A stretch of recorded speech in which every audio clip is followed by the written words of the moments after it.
Assalamu alaikum. My name is Muhammad Ansar. I'm from Gujarat, Pakistan and I'm IELTS trainer. आज की इस video में हम बात करेंगे कि IELTS क्या है और किन लोगों को ये करना चाहिए। बेसिक इंट्रोडक्शन होगा IELTS का, कौन लोग कर सकते हैं, किन को करना चाहिए और जब आप पाकिस्तान में इसको बुक करते हैं तो कौन कौन सी ऑर्गेनाइजेशन है जिनके ज़रिए आप इसको बुक कर सकते हैं। तो सबसे पहले दोस्तों बात करते हैं कि व्हाट इज़ IELTS। IELTS है क्या? IELTS is an abbreviation. It stands for International English Language Testing System. Basically इसका जो एक सोल पर्पस है वो है आपके एग्जिस्टिंग इंग्लिश लैंग्वेज के नॉलेज को टेस्ट करना। फॉर एग्जाम्पल आपको कितनी इंग्लिश आती है उसका अगर आपने टेस्ट करना है तो IELTS के जरिए कर सकते हैं। It is not the English course. लोग ये करने के लिए आते हैं कि सर हमें इंग्लिश नहीं आती तो हम IELTS करना चाहते हैं। नो, IELTS इंग्लिश सीखने के लिए नहीं है। आपको जो पहले से इंग्लिश आती है उसको टेस्ट करने के लिए ये एक टेस्ट है, ये एक कोर्स भी नहीं है, इट्स अ टेस्ट। आपको जितनी इंग्लिश आती है उसका टेस्ट करने के लिए ये एक पैमाना है, आप समझ लें। IELTS is basically a language test to measure your language proficiency. आपको कितनी इंग्लिश आती है ये जानने के लिए ये एक टेस्ट है जो कि डिफरेंट दुनिया की ऑर्गेनाइजेशन जो हैं उनको रिक्वायर होता है। अब बात करते हैं जी इसका मालिक कौन है, who owns the IELTS।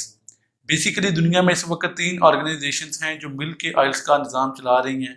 Number 1 पे आती है Cambridge university, number 2 British council और नंबर 3 IDP। ये जो IDP है ये ऑस्ट्रेलियन है, जबकि पहली 2 जो हैं जिनमें कैम्ब्रिज यूनिवर्सिटी आती है और ब्रिटिश काउंसिल आती हैं ये दोनों आपको पता ही होगा कि ब्रिटिश ऑर्गेनाइजेशंस हैं। इसमें दोस्तों जो ब्रिटिश काउंसिल है और IDP है ये 2 ऑर्गेनाइजेशंस जो हैं ये रिस्पॉन्सिबल हैं IELTS का टेस्ट कंडक्ट करने के लिए। वेयर एज जो कैम्ब्रिज यूनिवर्सिटी है जो कंटेंट ऑफ द टेस्ट है, क्वेश्चन तैयार करने, उसके आंसर्स जो हैं वो तैयार करने और ओवरऑल टेस्ट का जो कंटेंट है, क्वेश्चंस हैं, जितने भी क्वेश्चंस हैं, डिज़ाइन है, ये सारा जो जितनी भी इवन आप बुक्स जो है वो IELTS की पब्लिश होती हैं तो उन पे भी लिखा होता है कि कैम्ब्रिज यूनिवर्सिटी प्रेस। तो वो जितना काम है वो कैम्ब्रिज के जिम्मे है और टेस्ट को कंडक्ट करवाना जो है वो ब्रिटिश काउंसिल एक काम करता है और दूसरे नंबर पे IDP। अच्छा जी, अब क्वेश्चन आता है कि अगर आप पाकिस्तान में हैं या दुनिया के किसी भी मुल्क में अगर आप टेस्ट बुक करना चाहते हैं तो आप कैसे करते हैं। पाकिस्तान में पर्टिकुलरली स्पीकिंग आप 3 तरीकों से ये टेस्ट जो है वो बुक करवा सकते हैं। 3 तरीकों से मुराद ये है कि पाकिस्तान में 3 ऑर्गेनाइजेशंस हैं जिनके जरिए आप जो IELTS का टेस्ट है वो बुक करवा सकते हैं। नंबर 1 और at the top with no doubt British Council. British Council के अपने टेस्ट सेंटर्स भी हैं, आप ब्रिटिश काउंसिल का जो है वो टेस्ट बुक कर सकते हैं और उन्हीं के सेंटर में जाके आप जो है वो टेस्ट दे भी सकते हैं, वो खुद ही टेस्ट कंडक्ट करवाते हैं। IDP जो ऑस्ट्रेलियन एंटिटी है वो भी खुद ही अपने टेस्ट बुक करती है और कंडक्ट भी करवाती है। तीसरे नंबर पे एक ऑर्गेनाइजेशन है जिसका नाम है AEO। बहुत से लोग AEO के बारे में नहीं जानते। AEO जो है दोस्तों वो IDP की ही एक सब कंपनी है, उनका ऑफिशियल टेस्ट सेंटर है पाकिस्तान में IELTS का टेस्ट कंडक्ट करवाने के लिए। IDP वाले खुद भी टेस्ट कंडक्ट करवाते हैं और AEO जो है वो भी IDP के ही आगे से एक शाख है। यहाँ पे एक और बात मैं आपको बताता चलूं कि आपका जब IELTS का रिजल्ट आएगा तो आप उनमें से आपने चाहे ब्रिटिश काउंसिल से टेस्ट किया है या IDP से किया है या AEO से किया है, आपके रिजल्ट कार्ड पे तीनों की मोहर लगी होगी और ये इक्वली एक्सेप्टेबल हैं अक्रॉस द ग्लोब। मिसाल के तौर पे अगर आप यूके जाते हैं तो वो यूके वाले ये डिमांड नहीं करेंगे कि आपका जो IELTS है वो जरूरी ब्रिटिश काउंसिल का ही हो। अगर आपने IDP से भी किया है तो वो चल जाएगा, तीनों की मोहर लगी होती है। 2017-18 में दोस्तों तकरीबन 3 मिलियन लोगों ने अक्रॉस द ग्लोब पूरी दुनिया में ये टेस्ट अटेम्प्ट किया था, तकरीबन 30 लाख लोग। और हर साल आने वाला नया साल जो है इस टेस्ट के टेस्ट टेकर्स में इजाफा होता आ रहा है। अब बात करते हैं जी पाकिस्तान में ये टेस्ट कहाँ कहाँ पे होता है।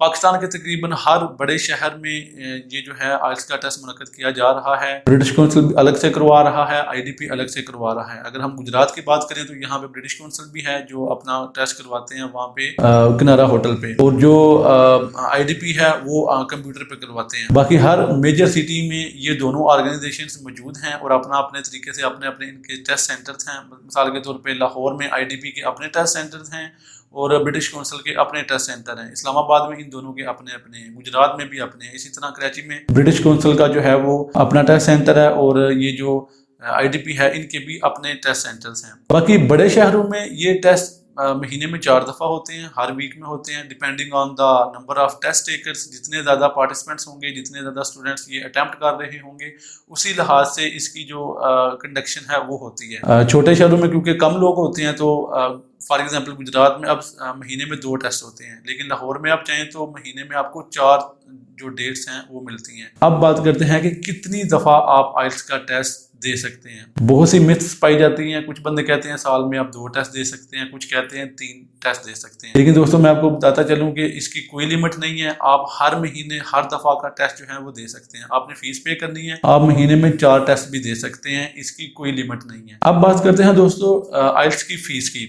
आइल्स की fees throughout the year same ही है, $215 इसकी फीस है, लेकिन पाकिस्तानी करेंसी की फ्लक्चुएशन की वजह से पैसे ऊपर नीचे होते हैं। मिसाल के तौर पे इसी साल के शुरू में मैंने अपने एक स्टूडेंट का टेस्ट बुक किया था, उसको तकरीबन 40,000 का पड़ा था, depending on the rate of the dollar. लेकिन अभी वही टेस्ट आपको तकरीबन 65,000 का पड़ रहा है। जब आप क्रेडिट कार्ड के जरिए इसको पे करते हैं, इसकी पेमेंट करते हैं, तो 4-5 हज़ार पे आपको टैक्स भी पड़ते हैं। तो ये रफली अबाउट 65 to 70,000 अभी इसकी फीस बन रही है। और जैसे जैसे डॉलर का रेट बढ़ता जा रहा है, इसी तरह इसकी फीस भी बढ़ती जा रही है। अब बात करते हैं दोस्तों what is the importance of the IELTS exam. दुनिया में पाई जाने वाली तकरीबन हर बड़ी यूनिवर्सिटी इसको एक्सेप्ट करती है। दुनिया के जितने भी बड़े बड़े मुल्क हैं, इंग्लिश स्पीकिंग कंट्रीज हैं, और उनके अलावा भी जितने मुल्क हैं, वो इंग्लिश लैंग्वेज को मैयर करने के लिए आइल्स का ही यूज करते हैं। 10,000 से ज्यादा यूनिवर्सिटियां हैं जो इसको एक्सेप्ट करती हैं। इसके अलावा New Zealand, UK, Canada, America, Australia, New Zealand, ये जितने भी बड़े बड़े मुल्क हैं, इनकी जो इमिग्रेशन सर्विसेज हैं वो आइल्स को as a standard English test के तौर पे लेती हैं। तो अगर आप ये टेस्ट पास कर लेते हैं तो आपके काफ़ी ज़्यादा चांसेस हो जाते हैं कि आपको वीज़ा मिल जाएगा। बेसिकली आप नंबर 1 पे इसका एक ही रीज़न है कि आप बाहर जाना चाहते हैं। It's a requirement. जिस तरह आप बाहर जाने के लिए आपको पोलियो का सर्टिफिकेट चाहिए होता है, इसीलिए बाहर जाने के लिए ये उनका एक रिक्वायरमेंट होती है कि आपको इंग्लिश आनी चाहिए। उस इंग्लिश को नापने के लिए उन्होंने आइल्स जो है वो एक एज अ टूल रखा हुआ है। तो नंबर 1 आप स्टडी के लिए जाते हैं, नंबर 2 आप वर्क वीज़ा आपको मिल गया है किसी मुल्क का, आप उसके लिए जा सकते हैं। स्टडी के अलावा जितने भी आपके पर्पसेस हो सकते हैं, बिजनेस आपके टूर्स हो सकते हैं, आपकी फैमिली शिफ्टिंग हो सकती है, आप इमिग्रेशन के लिए जा रहे हैं, आपको वर्क परमिट मिल गया है, या आप शादी करके जा रहे हैं, तो उसके लिए आइल्स जनरल जो है ये आपको करना पड़ते हैं। वैसे तो आइल्स की बड़ी किस्में हैं। मिसाल के तौर पे UK general, UK academic, life skills, इसके अलावा 3-4 किस्में हैं। ये दोस्तों किसी और वीडियो में डिस्कस करेंगे, इस पर पूरी एक मैं वीडियो बना दूंगा। उम्मीद है दोस्तों ये वीडियो आपके लिए इन्फॉर्मेटिव रही होगी। अपना बहुत ख्याल रखिएगा। अल्लाह हाफिज।